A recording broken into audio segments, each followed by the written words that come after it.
بسم اللہ الرحمن الرحیم۔ اللہ اکبر، سبحان اللہ، الحمدللہ، استغفر اللہ، الصلاۃ والسلام علیک یا رسول اللہ صلی اللہ علیہ وآلہ وسلم۔ ناظرین، آپ سب لوگوں کو بہت بہت مبارک ہو کہ رمضان کا مہینہ گزرا، آپ لوگوں نے روزے رکھے، عبادات کی، ہمارے بھی بتائے ہوئے اذکار کیے، اور لوگوں کے بھی اذکار کیے ہوں گے، یقیناً بہت کیے ہوں گے۔ اللہ رب العزت آپ سب لوگوں کو اس کا اجر عظیم عطا فرمائے، اور جس مقصد کے لیے آپ نے ذکر کیے، اللہ رب العزت وہ مقصد بھی جو ہے وہ آپ کو دلائے، اس میں کامیابی عطا فرمائے، ان کو قبولیت کا شرف دے۔ بڑی یقین کیجئے کہ یہ ایک خوبصورت بات ہوتی ہے کہ جب اللہ رب العزت کے لیے انسان ذکر کرے، بے شک اپنے کام کے لیے ہی ذکر کیے جاتے ہیں، لیکن چلیں اللہ کا اس میں ذکر ہوتا ہے، یہی بہت بڑی مثال ہے، یہی بہت بڑی مثال ہے، یہی بہت بڑی بات ہے کہ انسان ایٹ لیسٹ یقین تو رکھے نا کہ میں یہ وظیفہ کروں گا تو یہ مجھے حاصل ہوگا۔ بڑے لوگوں کے ساتھ میری بحث ہوئی تو انہوں نے کہا کہ یہ وظیفہ تو عبادت نہیں ہے وغیرہ وغیرہ۔ میں نے کہا جی بالکل، افضل عبادت قرآن الکریم کا پڑھنا ہے، نماز کا پڑھنا ہے، اخلاقیات کا درست کرنا ہے، تکبر ختم کرنا ہے، یہ تمام بڑی عبادتیں تو ہیں، لیکن انسان اگر ذکر بھی نہ کرے تو یقین کیجئے کہ اللہ سے دوری ہوتی جاتی ہے۔ وہ نماز بھی نہ پڑھے، ذکر بھی نہ کرے، تو ایٹ لیسٹ جب انسان ایک ذکر کر رہا ہے تو وہ اللہ کا نام ہی لے رہا ہوتا ہے، خواہ وہ قرآن الکریم کی کوئی آیات ہوں یا اللہ رب العزت کے صفاتی نام ہوں، یہ اللہ سے ہمیں جوڑے رکھتے ہیں۔ جیسے اسکول میں بچے جاتے ہیں تو ان کی حاضری لگ جاتی ہے، خواہ وہ ٹھیک طریقے سے پڑھیں نہ پڑھیں، لیکن وہ اسکول کا حصہ بن جاتے ہیں۔ جب وہ ایک ہفتہ اسکول نہیں جاتے یا کچھ دن، تو اس کے بعد اسکول والے آپ کو لیٹر بھیج دیتے ہیں کہ جناب آپ کی غیر حاضریاں بچے کی اتنی ہو چکی ہیں کہ اس کا نام اسکول سے خارج کیا جا رہا ہے، اسکول سے نکالا جا رہا ہے، اب یہ اسکول کا حصہ نہیں رہے گا۔ ٹھیک ہے ناظرین، اسی طریقے سے جو لوگ نماز پڑھتے ہیں وہ تو پانچوں وقت اپنی حاضری لگاتے ہیں۔ اب جو بدقسمت ایسے لوگ جو کہ نماز بھی نہیں پڑھتے اور ذکر بھی نہیں کرتے، وہ میرے رب کریم سے بہت دور ہو جاتے ہیں، اور اللہ نہ کرے کہ ایک ایسی سٹیج آئے کہ ان کے دلوں کے اوپر مہر لگا دی جائے، اور پھر اس کے بعد نہ وہ ذکر کر سکیں نہ فکر کر سکیں۔ فکر سوچنا، سوچ سے تعلق رکھتا ہے۔ تو ناظرین، میں نے جو ہے وہ وظائف بتائے تھے جن میں ماشاءاللہ الحمدللہ رب العالمین میرے رب کریم نے مجھ کو توفیق عطا فرمائی کہ آپ تک ایک وظیفہ اللہ الصمد کا پہنچایا۔ تو ناظرین، رمضان سے پہلے آپ کو ایک وظیفہ بتایا تھا اللہ الصمد کا، جو آپ لوگوں نے کیا، اور ماشاءاللہ آپ میں سے ہزاروں لوگوں کو اللہ رب العزت نے بڑی کامیابی عطا فرمائی۔ اس لیے میں ہزاروں لوگ کہہ سکتا ہوں کہ میرا واٹس اپ کمنٹ سے بھرا ہوا ہے کہ جب سے میں نے یہ ذکر کرنا شروع کیا میری زندگی ہی بدل گئی۔ میرا عبادت میں دل لگتا ہے ناظرین، عبادت میں دل لگ جانا اس کائنات کی سب سے بڑی کامیابی ہے۔ میں یہ نہیں کہتا کہ آپ نے وظیفہ کیا اور آپ کو کار، کوٹھی، بنگلہ اور یہ مل گئے وہ مل گئے، ایسا ہو گیا، نہیں، یہ دنیاوی کامیابی ہے، لیکن عبادت میں دل لگ جانا اس کا مطلب ہے کہ اب آپ اللہ سے جڑ گئے ہیں، اور اس سے بڑی عبادت کیا ہو سکتی ہے کہ انسان اللہ سے جڑ جائے۔ اللہ سے جڑنا ہی سب سے بڑی عبادت ہے۔ تو ناظرین، آج سے میں آپ لوگوں کو جو ہے وہ ایک اور یہ وظیفہ دے رہا ہوں، اللہ الصمد والا۔ پہلے میں نے آپ کو بتایا تھا رمضان سے پہلے کہ آپ یہ وظیفہ صرف اور صرف جمعرات کو کر سکتے ہیں۔ ناظرین، اب جو میں آپ کو وظیفہ بتا رہا ہوں اللہ الصمد والا، اس کے وظیفے کا کرنے کا طریقہ وہی ہے جو آپ جمعرات کو کرتے تھے، لیکن اب اس میں کیا ہے کہ ایک تو وقت مغرب کا ہی رہے، دوسرا آپ جمعرات کے ساتھ ساتھ سوموار کو بھی یہ وظیفہ کر سکتے ہیں، اور جمعے کو بھی کر سکتے ہیں۔ اب یہ آپ 3 دن یہ وظیفہ کیجئے، ہفتے میں 3 دن، ایک دن کی بجائے، انشاءاللہ انشاءاللہ میرا رب العزت، میرا رب کریم ذوالجلال والاکرام، غفور الرحیم، اکرم الاکرمین آپ کے یہ تینوں دن کے وظیفے قبول فرمائے گا انشاءاللہ۔ میری رب سے یہ التجا ہے یا میرے رب کریم۔ اس لیے جو لوگ نئے ہیں ہمارے چینل پہ ان کو میں بتا دیتا ہوں کہ وظیفہ کرنے کا طریقہ کیا ہے، اور اس کے فائدے جو ہیں میں بعد میں بتاتا ہوں تاکہ آپ وہ بھی سن لیں۔ ناظرین، وظیفہ کرنے کا طریقہ یہ ہے کہ مغرب کی نماز کے بعد وہیں اپنے جائے نماز، مصلی یا سجادہ، عربی میں سجادہ کہتے ہیں، وہیں پہ بیٹھے بیٹھے باوضو حالت میں کمرے میں ڈم لائٹ رکھ کے، ڈم لائٹ روشنی کم ہونی چاہیے لیکن اتنی ہو کہ آپ کو دور و دیوار، کمرے کے اندر پڑا ہوا فرنیچر پتہ چلے کہ کون سی چیز کہاں ہے، لیکن اتنی نہ ہو کہ وہ آپ کی آنکھوں پہ ہیوی ہونا شروع ہو جائے، حاوی ہو جائے آپ کے اوپر، کہ آپ کی نظر اس ڈیزائن میں یہ ہے، پردے ٹھیک نہیں ہیں، یہ صوفہ گندا ہوا ہے، یہ چیز ایسے ہے، یہ چیز ایسے کیوں ہے۔ اتنی ڈھم روشنی ہوئے کہ اس میں صرف اپنا آپ کو زیادہ نظر آئے۔ اس کے بعد آپ نے وہیں پر بیٹھے بیٹھے 11 بار درود شریف پڑھنا ہے، 11 بار۔ جب آپ نماز مغرب کے بعد اپنے اذکار بھی ختم کر لیں، جو نماز کے بعد کے اذکار ہوتے ہیں، اس کے بعد جب فارغ ہو جائیں نماز سے، اب آپ کا یہ وظیفہ شروع ہوتا ہے اسی وقت۔ 11 بار درود شریف پڑھنا ہے، لیکن اس سے پہلے آپ کو معلوم ہے کہ اعوذ باللہ من الشیطان الرجیم اور بسم اللہ الرحمن الرحیم 11 بار درود شریف پڑھنا ہے۔ اس کے بعد آپ نے اس طریقے سے پڑھنا ہے، بسم اللہ الرحمن الرحیم، سورہ اخلاص کیسے؟ قل هو اللہ احد، یہاں پر ایک آیت مکمل ہوئی، اللہ الصمد، اب یہ دوسری آیت ہے۔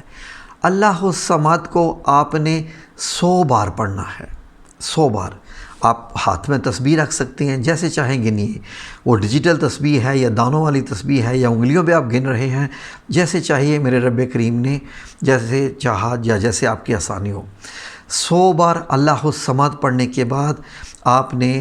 پھر لم یلد ولم یولد ولم یکن لہ کفوا احد۔ اب یہ آپ کی ایک تسبیح ہو گئی، یہ ایک تسبیح ہوئی ہے آپ کی، ایک، 100 نہیں، ایک تسبیح ہوئی ہے۔ اسی طریقے سے آپ چاہیں 1 پڑھیں، 3 پڑھیں، 5 پڑھیں، 7 پڑھیں، 9 پڑھیں، 11 پڑھیں، 11 تک پڑھ لیں، آسانی ہے۔ اس سے کم لیکن طاق اعداد میں پڑھنی ہے، جفت اعداد میں، ایون نمبرز میں نہیں پڑھنے، آڈ نمبرز میں پڑھنا ہے۔ 1 3 5 7 9 11۔ 11 سے زیادہ کریں گے تو اس کا اثر کچھ اور ہونا شروع ہو جائے گا، یہ آپ کے لیے کچھ تھوڑا مشکل نہ ہو جائے، کیونکہ کچھ ذہنی اثرات بھی اس پر ہوتے ہیں۔ تو انسان کی کیونکہ تبدیلی ہونا شروع ہوتی ہے، روحانی تبدیلی ہونا شروع ہوتی ہے، اس لیے اس روحانی تبدیلی کو ہم نے آہستہ آہستہ، سلو ڈوز،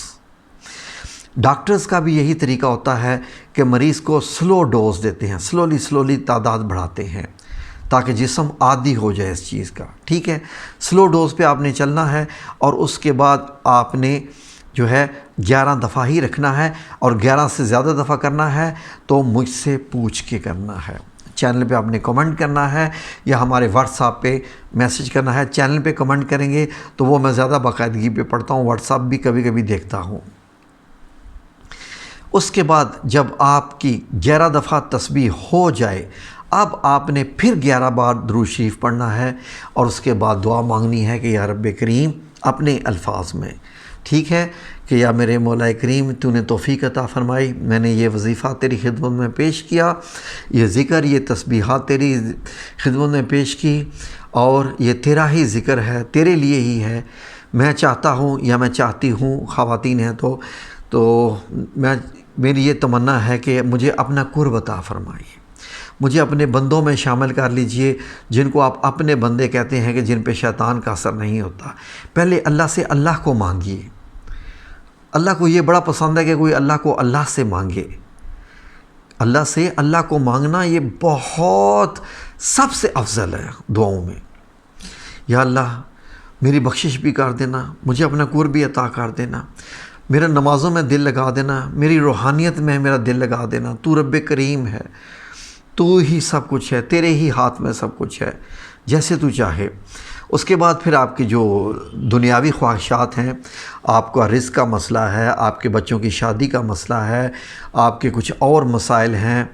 وغیرہ وغیرہ، جو بھی مسئلے ہیں، نوکری وغیرہ، کاروبار، سب کچھ اس دنیا میں ہم رہ رہے ہیں تو ہمیں چاہیے ہوتا ہے۔ آپ بے اولاد ہیں یا اولاد آپ کی نہیں سن رہی، اولاد جو ہے وہ تنگ کرتی ہے، کچھ اور مسائل ہیں، کچھ آپ کے صحت کے مسائل ہیں، یہ تمام کے تمام آپ نے اس کائنات کا سب سے اعلیٰ ترین وظیفہ آپ نے کیا ہے۔ یہ آپ کو معلوم ہونا چاہیے کہ یہ اعلیٰ ترین وظیفہ ہے جو اللہ سے جڑنے کا ہے، اور جب اللہ سے آپ جڑ گئے تو پھر اللہ کی تو دنیا پوری محتاج ہے، وہ آپ کو بے نیاز کر دے گا دنیا سے، اور صرف اپنا محتاج رکھے گا۔ دنیا کی محتاجی آپ سے ختم کر دے گا، وہ خود انشاءاللہ آپ کے خزانے بھر دے گا، آپ کے روحانی زندگی بھر دے گا، اور آپ کیا کیا آپ کو ہوگا، فار ایگزامپل کیا کیا فائدے ہوں گے یہ سنیے۔ لوگوں میں شہرت آپ کی ہو جائے گی، لوگ آپ سے محبت کرنے لگیں گے، جہاں جو بیٹھ کے بات کریں گے لوگوں کا ہجوم لگنا شروع ہو جائے گا کہ یہ کون شخص ہے جو اتنی پیاری باتیں کر رہا ہے اور ایسی عقلمندانہ باتیں کر رہا ہے۔ سوچ اور ہونی شروع ہو جائے گی، صرف خوبصورت خوبصورت باتیں ہی، آپ غیبت کرنا چھوڑ دیں گے، کسی کی برائی کرنا چھوڑ دیں گے، جو فحش چیزیں ہیں اس سے اجتناب کرنا شروع کر دیں گے۔ روحانیت ایسی بڑھتی جائے گی کہ آپ جیسے ایک پانی ہوتا ہے نا، اس کو فلٹر کر کے پاک کر دیا جاتا ہے، کیسا کلین ہو جاتا ہے، شیشے کی طرح صاف، آپ ایسے ہونا شروع ہو جائیں گے، آپ کے گناہ ختم ہونا شروع ہو جائیں گے، اللہ کے قریب اتنے ہوتے جائیں گے کہ جو سوچیں گے کہ کاش کہ آج میرا یہ کھانے کا دل ہے، کاش کہ میرا وہ کام ایسا ہو جائے، کاش کہ میرے بچے کا یہ کام ہو جائے، وہ ہونا شروع ہو جائے گا۔ جسے چاہیں گے کہ کاش کہ اس بندے سے میری ملاقات ہو جائے، ملاقات ہونا شروع ہو جائے گی۔ کوئی ایسا بندہ جو آپ سے ناراض ہے، کوئی رشتہ دار ناراض ہیں، وہ راضی ہونا شروع ہو جائیں گے۔ اگر کسی مریض کے اوپر دم کر کے آپ پھونک دیں گے، اس مریض کو شفا ملنا شروع ہو جائیں گے، حتیٰ کہ موبائل فون پر ہی کال کر کے اگر آپ اس کو دم کر دیں گے تو وہ بھی اللہ رب العزت اس کو شفا عطا فرما شروع کر دیں گے۔ کیا چاہیے اور آپ کو کیا چاہیے؟ یہ ساری چیزیں آپ کو حاصل ہونا شروع ہو جائیں گی، اور اس کے بعد پھر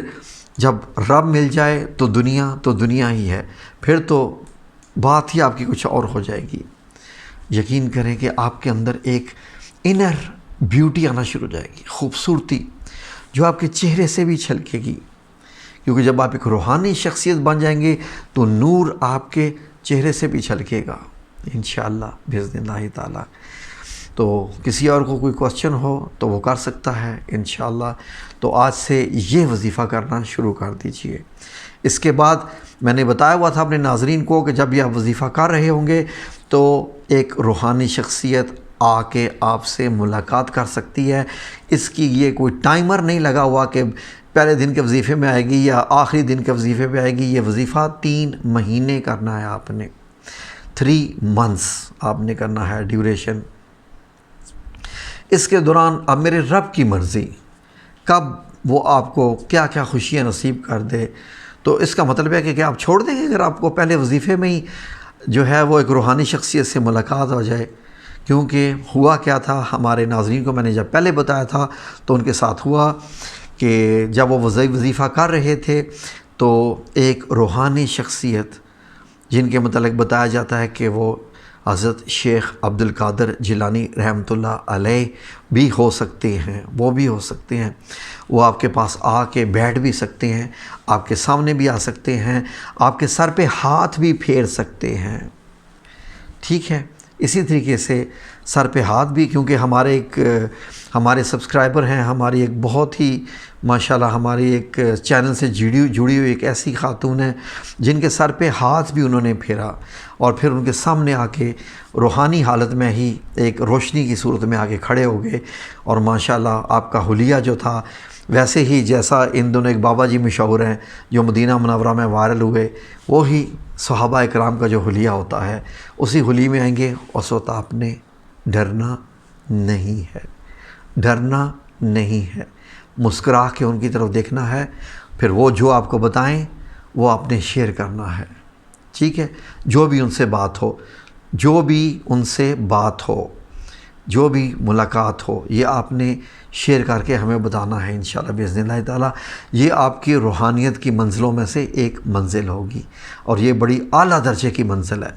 اس کے بعد آپ کو آگے بتائیں گے کہ اور آگے انشاءاللہ آپ کے ساتھ کیا کیا روحانیت میں ہونا ہے۔ یہ دنیا ہی الگ ہے، بڑی پیاری دنیا ہے انشاءاللہ۔ آئیے اس دنیا میں انشاءاللہ، اللہ آپ کو کامیابی دے، آمین یا رب العالمین برحمتک یا ارحم الراحمین۔